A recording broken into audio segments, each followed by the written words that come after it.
ನಂತರ ಈವನ್ ಆ ಪ್ರೆಗ್ನೆನ್ಸಿಯಲ್ಲಿ ಇನ್ನೇನೇನ್ ಮಾಡ್ಬೋದು, ಚೆನ್ನಾಗಿ ಹೂವುಗಳ ವಾಸನೆ ನೋಡ್ಬೇಕು.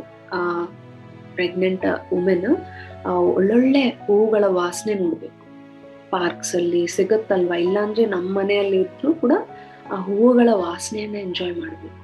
ಯಾಕಂದ್ರೆ ಆ ಹೂವುಗಳನ್ನೋದು ಆ ಮೇಲಿನ ಲೋಕಗಳಿಂದ ಇಳಿದು ಬಂದಂತ ದೇವತೆಗಳು, ಆ ದೇವತೆಗಳ ಸ್ವರೂಪ ಅವರು. ಹಾಗಾಗಿ ಆ ಹೂವುಗಳನ್ನ ಚೆನ್ನಾಗಿ ವಾಸನೆ ಎಂಜಾಯ್ ಮಾಡ್ಬೇಕು ಆ ಪ್ರೆಗ್ನೆನ್ಸಿಯಲ್ಲಿ ಇರುವವರು.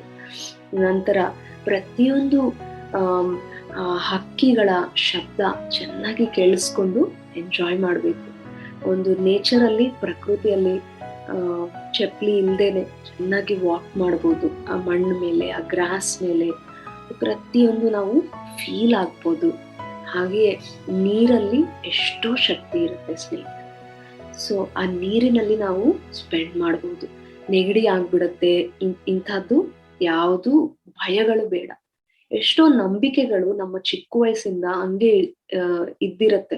ನೀರಲ್ಲಿ ಹೋಗಿದ್ರೆ, ನೀರಲ್ಲಿ ನೆಲ್ದಿದ್ರೆ ಕೆಮ್ಮಾಗ್ಬಿಡತ್ತೆ, ಅದು ಇದು ಅಂತ. ಬಟ್ ಅವೆಲ್ಲವೂ ಕೂಡ ನಾವು ಕೇವಲ ನೀರಲ್ಲಿ ನೆಂದಬಹುದು. ನೆಂದ ತಕ್ಷಣ ನಮ್ಮ ತಲೆಯನ್ನ ಚೆನ್ನಾಗಿ ಒರೆಸ್ಕೋಬೇಕು, ಅದೊಂದೇ ಕೇರ್ ನಾವು ತಗೋಬೇಕು. ಬಟ್ ಚೆನ್ನಾಗಿ ನೀರ್ನಲ್ಲಿ ಆಡ್ಬೇಕು, ಮಳೆಯಲ್ಲಿ ಚೆನ್ನಾಗಿ ಎಂಜಾಯ್ ಮಾಡ್ಬೇಕು. ಸೊ ನೀರ್ನಲ್ಲಿ ಎಷ್ಟೋ ಶಕ್ತಿ ಇರುತ್ತೆ ಸ್ನೇಹಿತರೆ. ಆ ಶಕ್ತಿ ಎಲ್ಲವೂ ಕೂಡ ನಮ್ಮ ಬೈಗೆ ಬರುತ್ತೆ. ಇವೆಲ್ಲವೂ ಕೂಡ ನ್ಯಾಚುರಲ್ ಥಿಂಗ್ಸ್, ನಮಗೆ ಪ್ರಕೃತಿ ಎಲ್ಲ ಒದಗಿಸಿದೆ. ಆದ್ರೆ ನಾವ್ ಯಾವಾಗ್ಲೂ ಕೂಡ ಚಪ್ಪಲಿ ಹಾಕೊಂಡು ಯಾವುದಕ್ಕೂ ಎಕ್ಸ್ಪೋಸ್ ಆಗಲ್ಲ. ಒಂದು ಸೂರ್ಯನ ಬೆಳಕಿಗೆ ಎಕ್ಸ್ಪೋಸ್ ಆಗಲ್ಲ, ಒಂದು ಚಂದ್ರನ ಬೆಳಕಿಗೆ ಎಕ್ಸ್ಪೋಸ್ ಆಗಲ್ಲ. ಸೊ ಇವೆಲ್ಲ ನ್ಯಾಚುರಲ್ ಥಿಂಗ್ಸ್ ಜೊತೆ ನಾವು ಕನೆಕ್ಟ್ ಆದಾಗ ತುಂಬಾ ವಂಡರ್ಫುಲ್ ಆಗಿರುತ್ತೆ. ಆ ಇಮ್ಯುನಿಟಿ ಆಗ್ಲಿ, ನಮ್ಮ ಎನರ್ಜಿ ಸಿಸ್ಟಮ್ಸ್ ಆಗ್ಲಿ. ಒಂದು ಸತಿ ಏನಾಯ್ತಂದ್ರೆ ತುಂಬಾ ಹೈ ಎನರ್ಜಿ ಬಂದಿದೆ ನನ್ ಪ್ರೆಗ್ನೆನ್ಸಿಯಲ್ಲಿ ಇದ್ದಾಗ. ತುಂಬಾ ಹೈ ಎನರ್ಜಿ, ಅದು ಕಷ್ಟ ಆಗ್ತಾ ಇದೆ ತಡೀಲಿಕ್ಕೆ. ಅವಾಗ ಏನಾಯ್ತು, ಹಿಂಗೆ ಬಾಗಿಲು ತೆಗ್ದು ಹೊರಗೆ ಹೋಗಿದೆ. ಅವತ್ತಿನ ದಿವಸ ಹುಣ್ಣಿಮೆ ದಿವಸ. ಸೊ ಹೋಗಿ ಜಸ್ಟ್ ಹಂಗೆ ಚಂದ್ರನ್ ನೋಡಿದಾಗ ಅದರ ಜೊತೆ ಕನೆಕ್ಟ್ ಆಗ್ಬಿಟ್ಟೆ ನಾನು. ಇನ್ನ ಆ ಚಂದ್ರನು ನಾನು ಒಂದೇ ಆಗ್ಬಿಟ್ಟೆ. ಫ್ರಾಕ್ಷನ್ ಆಫ್ ಸೆಕೆಂಡ್ಸ್ ಅಲ್ಲಿ ಆ ಎನರ್ಜಿ ಪಾಸ್ ಆಗಿ ಇಲ್ಲಿ ಏನು ಹೈ ಆಗಿದೆಯೋ ಅದು ಬ್ಯಾಲೆನ್ಸ್ ಆಗ್ಬಿಟ್ಟಿದೆ ವಿತಿನ್ ಸೆಕೆಂಡ್ಸ್. ಸೊ ಅಷ್ಟು ಇಂಪಾರ್ಟೆಂಟ್ ನಾವು ಪ್ರಕೃತಿ ಜೊತೆ ಇರೋದು ಸ್ನೇಹಿತರೆ, ಎಸ್ಪೆಷಲಿ ಪ್ರೆಗ್ನೆನ್ಸಿಯಲ್ಲಿ. ಪ್ರತಿದಿನ ಗಿಡಗಳ ಹತ್ರ ಹೋಗಿ ಮಾತಾಡ್ಬೋದು, ಗಿಡಗಳನ್ನ ಚೆನ್ನಾಗಿ ಹಗ್ ಮಾಡ್ಕೋಬಹುದು. ನಮ್ಮ ಪ್ರತಿಯೊಂದು ಫೀಲಿಂಗ್ ನ ಅದರ ಜೊತೆ ನಾವು ಶೇರ್ ಮಾಡ್ಬೋದು. ನಮ್ಮ ಬೇಬಿ ಹೇಗೆ ಬೇಕು ಅನ್ನೋದು ಅದರ ಜೊತೆ ನಾವು ಶೇರ್ ಮಾಡ್ಬೋದು. ಪ್ರಕೃತಿ ನಮ್ಮನ್ನ ಬ್ಲೆಸ್ ಮಾಡುತ್ತೆ, ಅದರ ಒಂದು ಶಕ್ತಿ ನಮ್ಗೆ ಕೊಡುತ್ತೆ.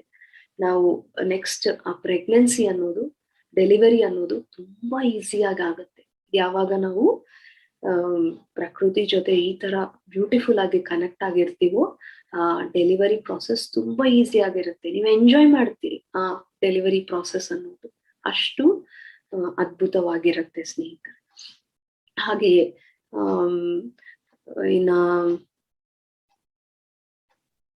ನೀರು ಎಲ್ಲ ಹೇಳಿದೆ. ಆ ಗಾಳಿಯನ್ನ ನಾವು ಎಂಜಾಯ್ ಮಾಡಬಹುದು. ಎಲ್ಲಾ ಪಂಚಭೂತಗಳ ಜೊತೆ ನಾವು ಒಂದು ಫೈರ್ ಹತ್ರ ಕುತ್ಕೊಂಡು, ಅಂದ್ರೆ ತುಂಬಾ ಹತ್ರ ಅಲ್ಲ, ಕುತ್ಕೊಂಡು ಧ್ಯಾನ ಮಾಡ್ಬೋದು. ತುಂಬಾ ಎನರ್ಜೆಟಿಕ್ ಆಗಿರುತ್ತೆ.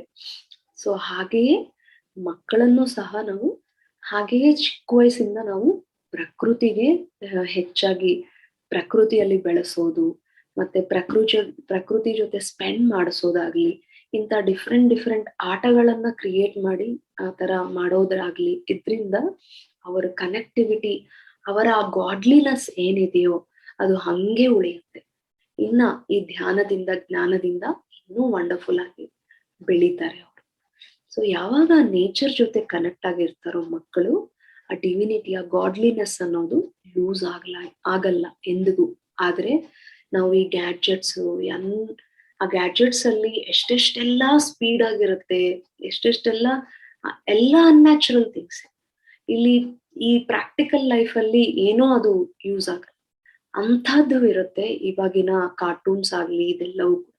ಸೊ ಅಟ್ ಲೀಸ್ಟ್ ಸ್ವಲ್ಪ ವಯಸ್ಸುವರ್ಗಾದ್ರು, 5 years 7 years ವರ್ಗಾದ್ರು ಅವ್ರಿಗೆ ಆ ಗ್ಯಾಡ್ಜೆಟ್ಸ್, ಫೋನು, ಟಿವಿ ಇಲ್ಲದೆ ನಾವು ಅವರನ್ನ ನೋಡ್ಕೊಂಡ್ರೆ ಪ್ರಕೃತಿಗೆ ಹೆಚ್ಚಾಗಿ ನಾವೇನಾದ್ರೂ ಅಭ್ಯಾಸ ಮಾಡಿದ್ರೇನೆ ಅವ್ರಿಗೆ ಗೊತ್ತಾಗುತ್ತೆ ಸ್ನೇಹಿತರೆ. ನಾವು ಟಿವಿ ತೋರ್ಸಿದ್ರೆ ತಾನೇ ಅವ್ರಿಗೆ ಅದೊಂದಿದೆ ಅನ್ನೋದು ಗೊತ್ತಾಗುತ್ತೆ. ಅದು ಇಲ್ಲದೆ ಇದ್ದಾಗ ಅವ್ರಿಗೆ ಆ ತರ ಏನೂ ಗೊತ್ತಾಗಲ್ಲ. ನಾವು ಮಾಡೋ ಪ್ರತಿಯೊಂದು ಕೆಲ್ಸದ ಜೊತೆ ಅವ್ರನ್ನ ಸೇರ್ಸ್ಕೋಬಹುದು. ಚೆನ್ನಾಗಿ ನಮ್ಮ ಜೊತೆ ಅವರು ನಾವ್ ಏನೇನ್ ಮಾಡ್ತಾ ಇರ್ತೀವೋ ನಮ್ಮ ಜೊತೆ ಅವರು ಮಾಡ್ತಾ ಚೆನ್ನಾಗಿ ಕಲಿತಾ ಎಕ್ಸ್ಪೀರಿಯನ್ಸ್ ಆಗ್ತಾ ಬ್ಯೂಟಿಫುಲ್ ಆಗಿ ಗ್ರೋ ಆಗ್ತಾರೆ. ಟಾರ್ಕಾಮ್ ಸೆರಾಯ್ಡಾರಿಯನ್ ಅಂತ ಒಬ್ಬ ಗ್ರೇಟ್ ಸ್ಪಿರಿಚುವಲ್ ಸೈಂಟಿಸ್ಟ್. ಅವರು ಎಷ್ಟೋ ಹಂಡ್ರೆಡ್ಸ್ ಆಫ್ ಬುಕ್ಸ್ ಬರ್ದಿದ್ದಾರೆ. ಅವ್ರದ್ದು ಈಗ 350 ಬುಕ್ಸ್ ಹೊರಗ್ ಬಂದಿದೆ. ಬಟ್ ಇನ್ನು ಅರ್ಧ ಮಾತ್ರ ಹೊರಗ್ ಬಂದಿದೆ ಅಂತ ಹೇಳಿದ್ರು. ಇನ್ನಷ್ಟು ಪುಸ್ತಕಗಳಿದೆ. ಅವರು ಒಂದು ಟಾಪಿಕ್ ತಗೊಂಡ್ರೆ ಆ ಒಂದು ಟಾಪಿಕ್ ಬಗ್ಗೆ ಡೀಟೇಲ್ಡ್ ನಾಲೆಡ್ಜ್ ಕೊಟ್ಬಿಡ್ತಾರೆ. ಅಂದ್ರೆ ಒಂದು ಗ್ರೂಪ್ ಕಾನ್ಶಿಯಸ್ನೆಸ್ ಅಂದ್ರೆ ಆ ಗ್ರೂಪ್ ಕಾನ್ಶಿಯಸ್ನೆಸ್ ಬಗ್ಗೆ ಡೀಟೇಲ್ ಇನ್ಫಾರ್ಮೇಶನ್ ಒಂದು ಬುಕ್, ಇರಿಟೇಷನ್ ಅಂದ್ರೆ ಅದರ ಮೇಲೆ ಒಂದು ಬುಕ್, ಕರ್ಮ ಅಂದ್ರೆ ಅದರ ಮೇಲೆ ಒಂದು ಬುಕ್. ಈ ತರ ಒಂದೊಂದು ಟಾಪಿಕ್ಗೆ ಅವರು ಅಷ್ಟು ಡೀಟೇಲ್ ನಾಲೆಡ್ಜ್ ತಗೊಂಡಿದ್ದಾರೆ. ಅಂದ್ರೆ ಅದೊಂದು ಕ್ಲೌಡ್. ಆ ಕ್ಲೌಡ್ ಅನ್ನ ಇಟ್ಕೊಂಡ್ರೆ ಆ ನಾಲೆಡ್ಜ್ ಎಲ್ಲ ಅವರು ರಿಸೀವ್ ಮಾಡ್ಕೊಂಡು ಅದೆಲ್ಲ ಬರ್ದಿದ್ದಾರೆ ಅದ್ಭುತವಾಗಿ. ಅವರ ಒಂದು ಚಿಕ್ಕ ವಯಸ್ಸಿನಲ್ಲಿ ಅವರ ಪೇರೆಂಟ್ಸ್ ಹೇಗೆ ಮಾಡ್ತಾ ಇದ್ರು ಅನ್ನೋದು ನನಗೆ ತುಂಬಾನೇ ಟಚ್ ಆಗುತ್ತೆ ಸ್ನೇಹಿತರೆ. ಆ ಟಾರ್ಕಾಮ್ ಸೆರಾಯ್ಡಾರಿಯನ್ ಚಿಕ್ಕ ವಯಸ್ಸಿಂದ ಕೂಡ ಅವರ ತಂದೆ ಏನ್ ಮಾಡ್ತಾ ಇದ್ರು ಅಂದ್ರೆ ಪ್ರತಿಯೊಂದು ಭಾನುವಾರ ಅವರನ್ನು ಕಾಡ್ಗೆ ಕರ್ಕೊಂಡು ಹೋಗ್ತಾ ಇದ್ರು. ಅವ್ರ ಮನೆ ಹತ್ರ ಒಂದು ಕಾಡು ಇರ್ತಾ ಇತ್ತು ಸ್ವಲ್ಪ ದೂರ ಹೋದ್ರೆ. ಸೊ ಭಾನುವಾರ ಬಂದ್ರೆ ಅವ್ರ ತಂದೆ ಒಂದು ಪುಸ್ತಕ ಮತ್ತೆ ಲಂಚು ಇದನ್ನೆಲ್ಲ ವಾಟರ್ ಎಲ್ಲ ಕ್ಯಾರಿ ಮಾಡ್ಕೊಂಡು ಹೋಗ್ತಾ ಇದ್ರು.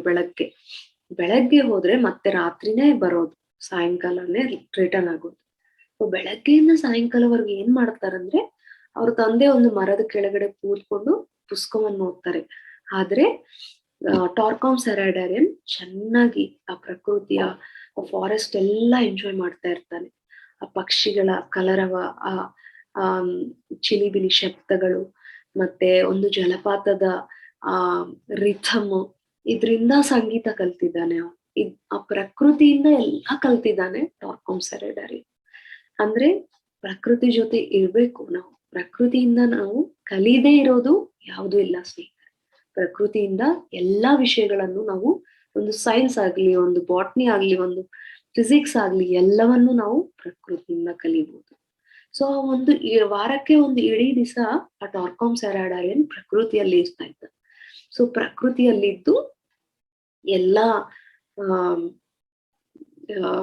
ಎಲ್ಲ ಎಂಜಾಯ್ ಮಾಡ್ತಾ ಇದ್ದ. ಆ ನೀರಿನ ಜೊತೆ, ನೀರಿನ ಶಬ್ದ, ಪಕ್ಷಿಗಳ ಶಬ್ದ, ಎಲ್ಲ ಪ್ರಾಣಿಗಳ ಶಬ್ದ, ಹಾಗೆ ಅದರಿಂದನೇ ಎಲ್ಲ ಅವನು ಕಲಿತಾ ಇದ್ದ, ಎಂಜಾಯ್ ಮಾಡ್ತಾ ಇದ್ದ. ಅವನಿಗೆ ಬೋರ್ ಅನ್ನೋದೇ ಗೊತ್ತಿಲ್ಲ ಆ ಇಡೀ ದಿನ ಆಟ ಆಡಿದ್ರು ಕೂಡ.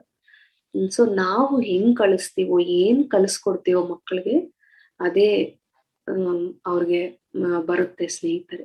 ಸೊ ಈ ತರ ನಾವು ಪ್ರಕೃತಿ ಜೊತೆ ಹೊಂದಾಣಿಕೆ ಅವರನ್ನ ಆ ಎಂಜಾಯ್ಮೆಂಟ್ ಅವ್ರಿಗೆ ಗೊತ್ತಾಗಿದ್ರೆ ಅವರು ಬಿಡೋದೇ ಇಲ್ಲ.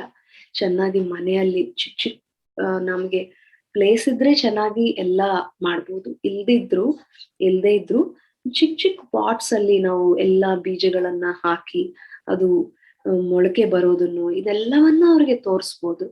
ನಮಗೆ ಆಪರ್ಚುನಿಟಿ ಚಾನ್ಸ್ ಸಿಕ್ಕಾಗ ಅವ್ರಿಗೆ ಹೊರಗಡೆ ಕರ್ಕೊಂಡು ಫೀಲ್ಡ್ಸ್ ನಲ್ಲಿ ಕರ್ಕೊಂಡು ಹೋಗಿ ಎಲ್ಲವನ್ನು ನಾವು ತೋರಿಸ್ಬೋದು, ಎಂಜಾಯ್ ಮಾಡಬಹುದು.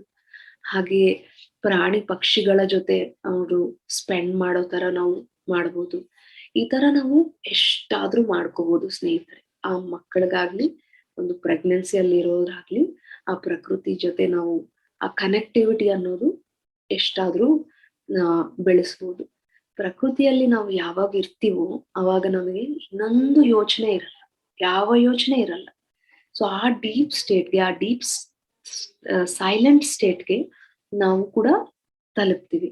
ಸೊ ಹಾಗಾಗಿ ನಮಗೆ ಎಷ್ಟು ಆಪರ್ಚುನಿಟಿ ಸಿಗುತ್ತೋ ಅಷ್ಟು ನಾವು ಪ್ರಕೃತಿಯ ಪ್ರದೇಶಗಳಿಗೆ ಹೋಗೋದು, ಅಲ್ಲಿ ಸ್ಪೆಂಡ್ ಮಾಡೋದು, ಅಲ್ಲಿ ಧ್ಯಾನ ಮಾಡೋದು, ಎಲ್ಲರೂ ಸೇರಿ ಆಟ ಆಡೋದು, ಒಂದು ಹುಣ್ಣಿಮೆ ದಿವಸಗಳು ಬಂದಾಗ ಎಲ್ಲರೂ ಸೇರಿ ಧ್ಯಾನ ಮಾಡ್ಕೊಳ್ಳೋದು, ಅದರ ಕೆಳಗಡೆನೆ ಕೂತು ಊಟ ಮಾಡೋದು, ಒಳ್ಳೊಳ್ಳೆ ಕಥೆಗಳನ್ನ ತಿಳಿಸೋದು, ಇದೆಲ್ಲ ಮಾಡ್ಬೋದು ನಾವು. ಸೀತಾಮಾತೆ ಸಹ ತಾನು ಯಾವಾಗ ಪ್ರೆಗ್ನೆನ್ಸಿ ಟೈಮ್ ಬರುತ್ತೋ, ಇನ್ನ ಜಸ್ಟ್ ಆ ರಾಜಮಹಲ್ ಅಲ್ಲಿ ಇದ್ರೆ ಇನ್ನ ಇಲ್ಲಿ ಏನೂ ಸಿಗಲ್ಲ, ಇಲ್ಲಿ ಮಕ್ಳು ಏನೂ ಕಲಿಯಲ್ಲ, ಎಲ್ಲವೂ ಅಲ್ಲಲ್ಲೇ ರಾಜಮಹಲ್ ಅಂದ್ರೆ ಇನ್ನ ಪ್ರಿನ್ಸಸ್ ಅಂದ್ರೆ ಎಲ್ಲವೂ ಅಲ್ಲಿ ಸಿಕ್ಬಿಡತ್ತೆ, ಏನ್ ಕೇಳಿದ್ರು ಅವ್ರಿಗೆ ಬಂದ್ಬಿಡತ್ತೆ ಅಂತ ಹೇಳ್ಬಿಟ್ಟು ಸೀತಾಮಾತೆ ಕೂಡ ಪ್ರೆಗ್ನೆನ್ಸಿ ಟೈಮ್ ಅಲ್ಲಿ ಅವ್ರಿಗೆ ಇಷ್ಟವಾಗಿ ಸ್ವತಃ ಅವ್ರ ಇಷ್ಟದಿಂದಾನೇ ಅವರು ಕಾಡುಗಳಿಗೆ ಹೋಗ್ತಾರೆ. ಸೊ ಆ ಕಾಡುಗಳಿಗೆ ಹೋದಾಗ ತುಂಬಾ ಎಂಜಾಯ್ ಮಾಡ್ತಾಳೆ ಅವರು ಆ ಇಡೀ ಪ್ರೆಗ್ನೆನ್ಸಿಯಲ್ಲಿ.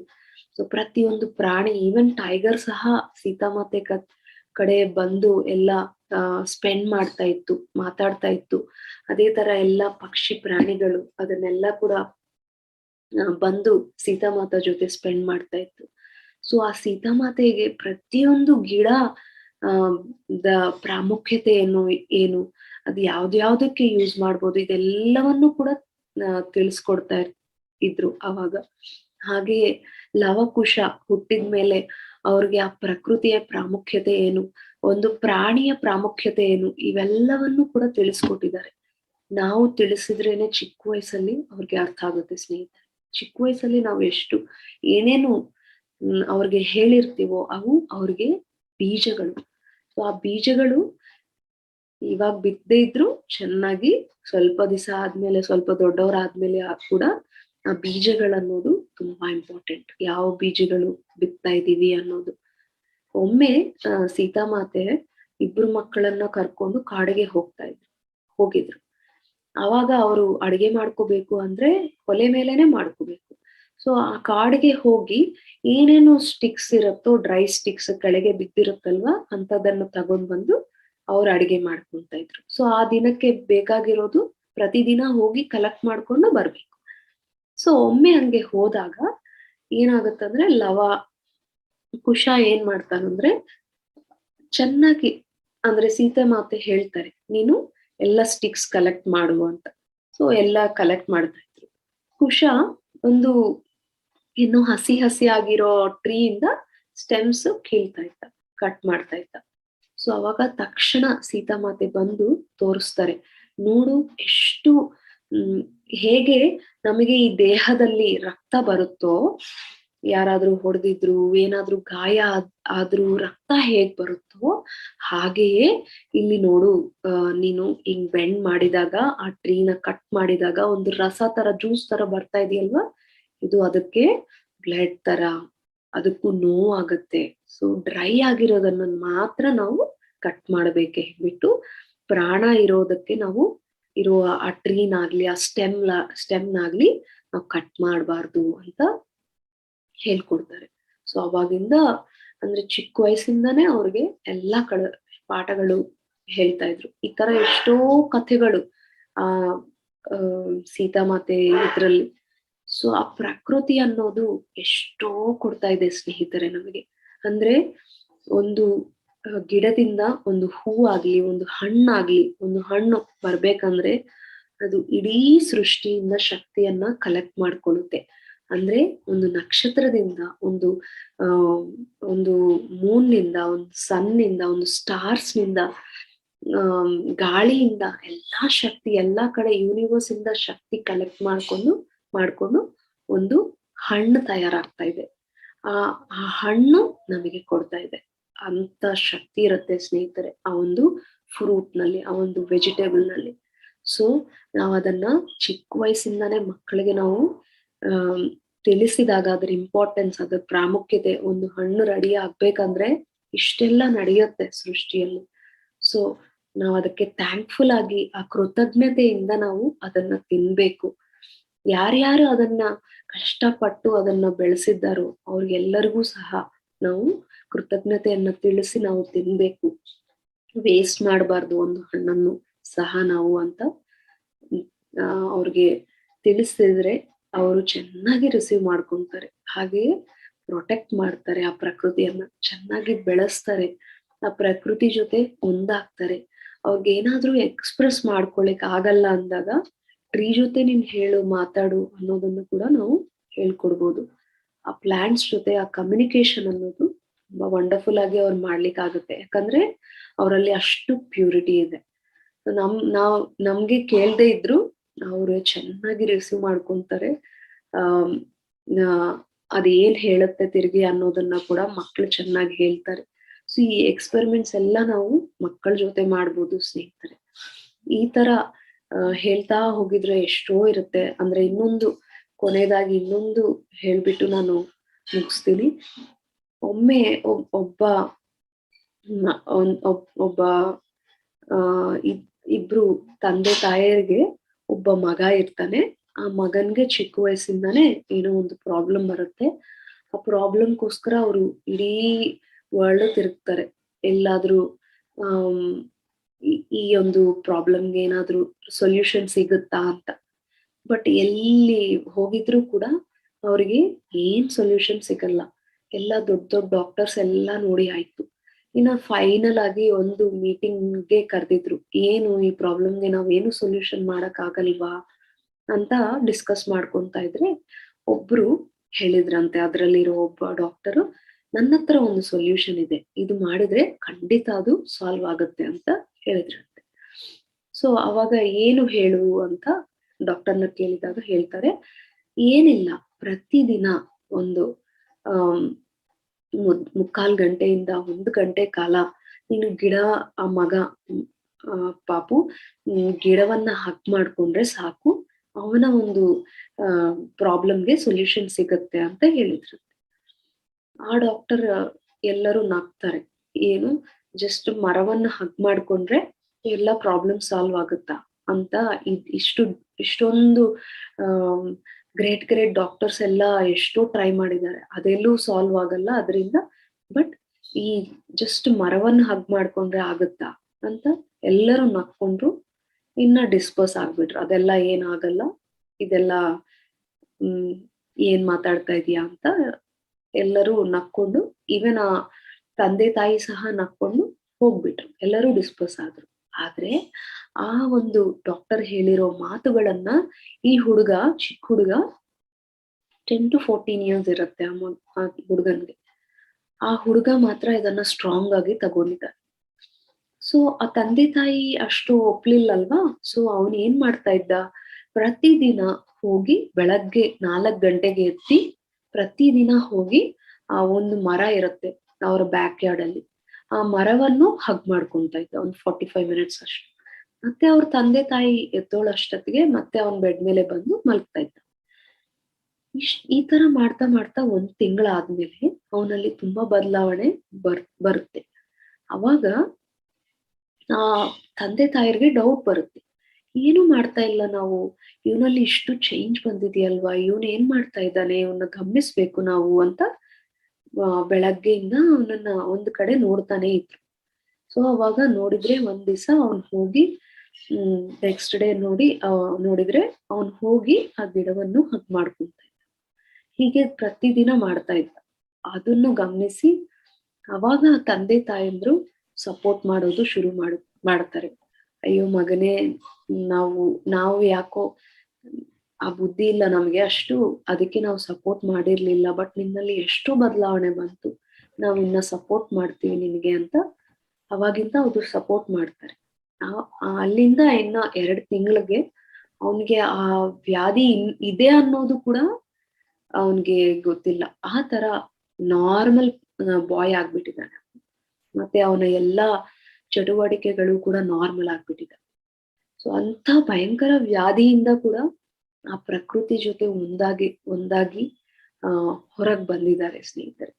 ಸೊ ಆದಷ್ಟು ನಾವು ಪ್ರಕೃತಿ ಜೊತೆ ಒಂದಾಗೋಣ, ಆ ಗಿಡ ಮರಗಳ ಜೊತೆ ನಾವು ಸ್ಪೆಂಡ್ ಮಾಡೋಣ. ಅದು ನಮಗೆ ಎಷ್ಟೋ ಶಕ್ತಿ, ಎಷ್ಟೋ ಬ್ಲೆಸ್ಸಿಂಗ್ಸ್, ಎಷ್ಟೋ ಪಾಸಿಟಿವ್ ಎನರ್ಜೀಸ್ ನಮ್ಗೆ ಕೊಡ್ತಾ ಇರತ್ತೆ. ಅದನ್ನು ಕೂಡ ನಾವು ನಮ್ಮ ಮಕ್ಕಳ ತರ ನಮ್ಮ ಮನೆಯಲ್ಲಿ ಬೆಳೆಸ್ಕೊಳ್ಳೋಣ. ಇಡೀ ಮನೆಯನ್ನು ನಾವು ತುಂಬಿಸ್ಕೋಬೇಕು ಗಿಡಗಳಿಂದ, ಮರಗಳಿಂದ. ಆದ್ರೆ ಹೊರಗೆ ಪ್ಲೇಸ್ ಇಲ್ಲದೆ ಇದ್ರೆ, ಇವಾಗ ಎಲ್ಲ ಅಪಾರ್ಟ್ಮೆಂಟ್ಸ್ ಅಲ್ವಾ, ಅಟ್ಲೀಸ್ಟ್ ನಮ್ಮ ಮನೆಯಲ್ಲಿ ನಾವು ಇರೋ ಪ್ಲೇಸ್ ಅಲ್ಲಿ ಆದಷ್ಟು ಗಿಡಗಳನ್ನ ನಾವು ಇಟ್ಕೊಳ್ಳೋಣ.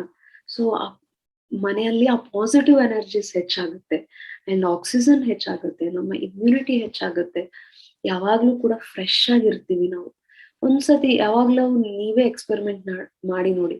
ಯಾವಾಗ್ಲಾದ್ರೂ ನಿಮಗೆ ತುಂಬಾ ಡಲ್ ಆಗಿದೆ, ಯಾಕೋ ಧ್ಯಾನನೂ ಮಾಡ್ಬೇಕನ್ಸ್ತಾ ಇಲ್ಲ, ಯಾಕೋ ಡಲ್ ಆಗಿದ್ದೀರಿ. ಒಂದು ಸತಿ ಹೋಗಿ ನೀವು ಗಿಡಗಳ ಹತ್ರ ಕೂತ್ಕೊಂಡು ಗಿಡಗಳ ಜೊತೆ ಮಾತಾಡಿ, ಇಲ್ಲಾಂದ್ರೆ ಏನೋ ಒಂದು ಗಿಡಗಳ ಕೆಲಸ ಮಾಡಿ ನೋಡಿ, ಎಷ್ಟು ಫ್ರೆಶ್ ಆಗ್ಬಿಡುತ್ತೋ.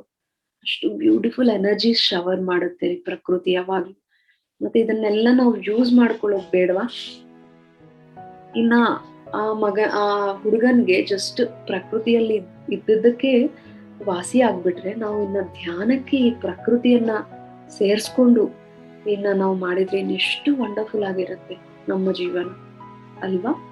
ಸೊ ಇವತ್ತಿನಿಂದ ನಾವು ಪ್ರಕೃತಿ ಜೊತೆ ಹೆಚ್ಚು ಹೆಚ್ಚು ಸಮಯವನ್ನು ಬೆಳೆಸೋಣ, ಆದಷ್ಟು ಗಿಡಗಳನ್ನ ಬೆಳೆಸೋಣ, ಅದರ ಜೊತೆ ಸ್ಪೆಂಡ್ ಮಾಡೋಣ.